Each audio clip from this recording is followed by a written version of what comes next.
Razmisli malo kakav život bi ti bio, dok me nisi upoznao, nisi se ni krio. Čekam neke disove, al samo čujem glasine, ovaj Nerko samo seri i baca neke rajmove. Dugo spreman sam za ovo, čuješ mi do mala, imaš šta da pomnožiš, što gotiv ima mala. Kažu onaj mu je šala, previše me smara. U laganom hodu otimam ti sve, gledaš me ko izgubljen, izgubio si se.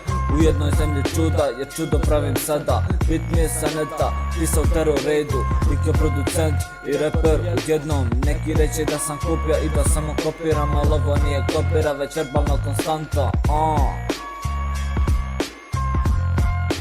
Yo, ja sam ona kojeg najviše vi mrzite, ja sam onaj zbog kojeg patite i gubite. Ja sam lik kojeg najviše vi mrzite, al uprkos tome ja uspijevam u ovome. Ja sam onaj kojeg najviše vi mrzite, ja sam onaj zbog kojeg patite i gubite. Ja sam lik kojeg najviše vi mrzite, al uprkos tome ja uspijevam u ovome.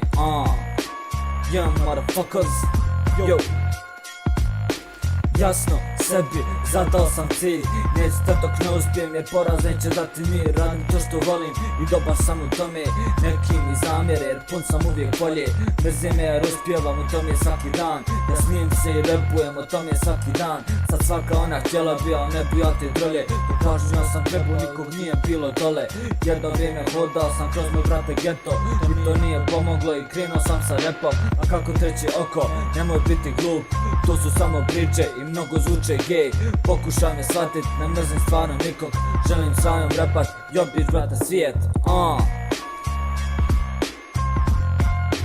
Yo, ja sam ona kojeg najviše vi mrzite, ja sam ona zbog kojeg patite i gubite. Ja sam lik kojeg najviše vi mrzite, al uprkos tome ja uspijevam u ovome. Ja sam ona kojeg najviše vi mrzite, ja sam ona zbog kojeg patite i gubite. Ja sam lik kojeg najviše vi mrzite, al uprkos tome ja uspijevam u ovome.